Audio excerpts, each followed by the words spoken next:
Monsieur le Président de la République, je suis le maire de Castillon-la-Bataille. Chacun sait que le 17 juillet 1453, vous êtes un grand connaisseur de l'histoire de France, c'est là que s'est achevée la guerre de 100 ans. Ce que ne souhaitaient pas les Bordelais, Alain Juppé a raison de le rappeler. Ça donne lieu d'ailleurs chaque année à une reconstitution historique. Plus de 600 bénévoles. Tous présents sur le terrain pour mettre la raclée aux Anglais. C'est plus facile qu'au rugby. Mais on le fait avec une grande amitié parce qu'en fait, ils viennent aussi. Je demande au ministre Lecornu de ne pas décompter ce rappel historique sur mon temps de parole. Monsieur le Président, ma ville est une belle ville. C'est une ville où nous avons une architecture magnifique. Nous sommes au bord de la Dordogne, classée biosphère UNESCO. C'est une ville qui a une âme. C'est une ville avec un centre-bourg, mais c'est une ville de contraste très important. C'est une ville qui est touchée par la fragilité sociale, dans des conditions qui sont extrêmement fortes.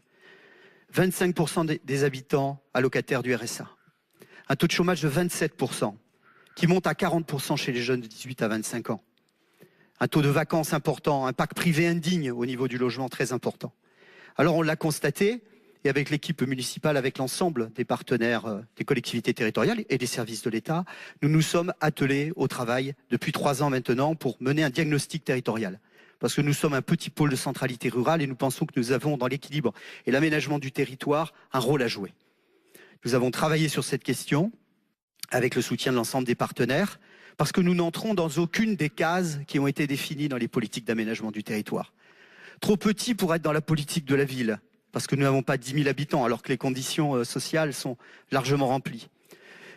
Pas possible de rentrer en zone de revitalisation rurale, pas possible non plus de rentrer dans le dispositif cœur de ville, parce que moins de 20 000 habitants. Bref, nous sommes aujourd'hui soumis à des difficultés très importantes pour lesquelles les dispositifs d'aménagement du territoire de l'État ne prennent pas en compte la situation qui est la nôtre. Voilà la réalité.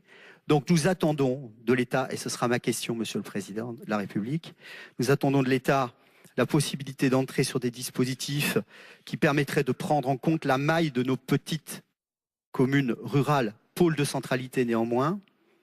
Nous attendons aussi, et je le dis sous le regard bienveillant de mon député, qu'enfin, territoire zéro chômeur de longue durée, ce dispositif sur lequel on travaille depuis aussi 2 ans soit pris en compte et que l'expérimentation soit étendue, parce que qu'est-ce qu'on attend? Nous, on a les demandeurs d'emploi de longue durée tous les jours dans le groupe de travail. On a un groupe de travail où tout le monde est mobilisé. On attend simplement que ce texte soit voté.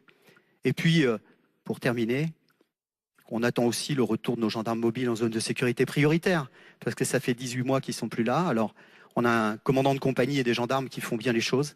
Ils sont venus pour renforcer et mener des actions sur nos territoires. Mais ces 3 gendarmes mobiles que nous avions, Monsieur le Président de la République, ils étaient là le soir, ils étaient là le week-end.